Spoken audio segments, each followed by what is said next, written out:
Hello again, everybody. In this lesson, we're going to be working on the lips and on makeup. So if we go down here and we want to do a little bit of touch up on the lips, the first thing we notice, if we zoom in all the way, the lip here, her under lip, isn't really quite as smooth as we'd want. So what we want to do is just select this area, copy, merge, and paste it to a new layer. Let's call this lips. And then go into filter and liquify. We could theoretically have done this the first time we did liquifying on her entire face, but since this is so specific to just that one area, I thought I would put it in, well, one lesson sort of dealing with this.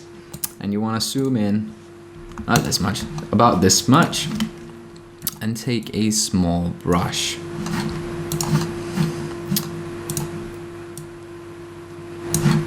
Down to around this size, so it is quite small on the compared to the size we worked on before, and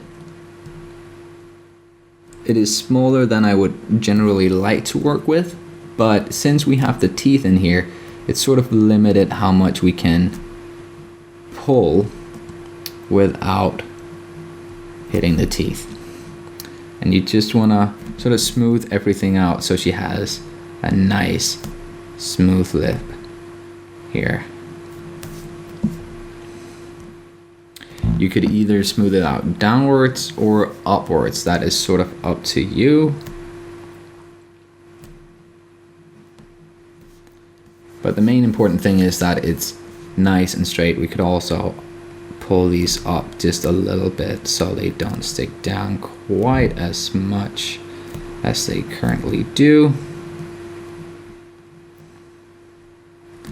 Up to around that, and click OK.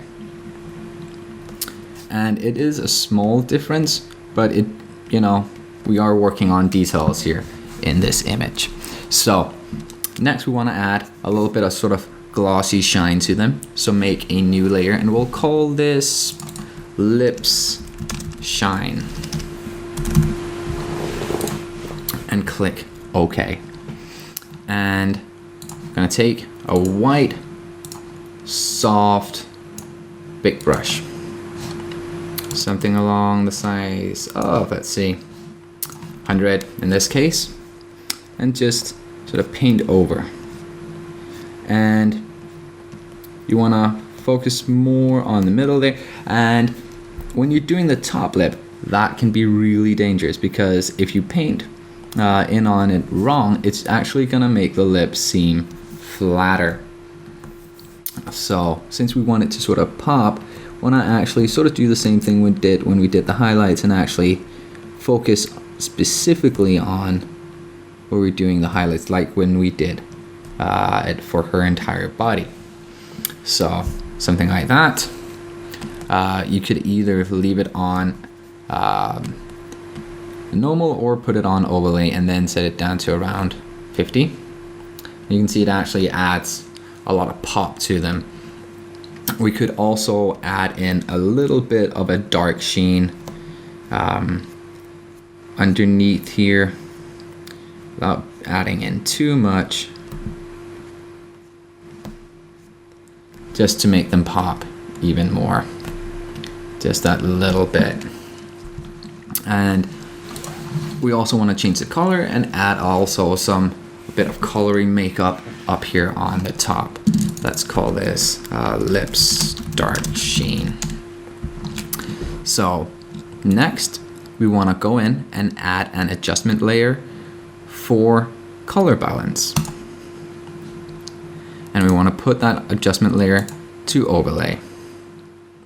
And we'll invert the mask and paint in on her lips. And we'll want them a little bit more red, a little bit more pink. Nothing too much. And then pull down the saturation, the opacity down to around 35 and call this lips color. See, just adds a little bit extra to them. Next, you want to add a new layer, and we'll call this eye makeup.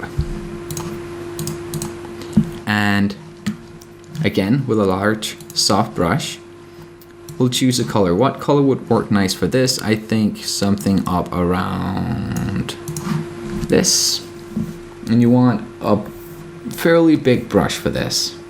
And paint in.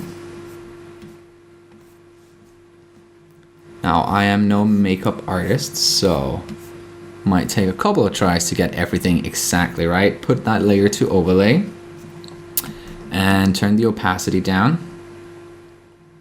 to around 55. And one of the neat things about doing it like this is you can always just go into hue saturation, that's Control U, and change it to whatever color you would sort of prefer. Now, I don't really want it to be the exact same color, and I do think sort of a pinkish color works quite well with this. And you can zoom out and sort of see how that looks in the bigger picture. That's always a good idea, to zoom out and see, well, how is it actually fitting into the image? And in this case, we do want the saturation lower. Now, we also want to add in a bit more shine, a bit more. So one way we can do this is select the area up here, copy merged, and paste it to a new layer. Then we're going to go into Filter, Other, High Pass, and focus on particularly the sort of shine that is around here. We want it stronger than what we had before. So we're going to put it up to around a 5 and put that to linear light. Add a mask to it and mask out from the areas we don't really want. And you want to instead sort of let it be on just the areas that her makeup is. And this has the effect of sort of adding a shine effect, sparkly effect to the makeup. Also, obviously, whoops. Obviously, also want to make sure it's not on her eyes. You could do that if you wanted to sort of add some shine in on her pupils, but we don't want that at the moment anyway. So that's a little tip to sort of make that pop. You can see how that works there. So that's it for this lesson, dealing with the lips and some makeup. And we'll just call this up here Makeup High Pass. And with that said, thank you for watching, and I will see you in the next lesson.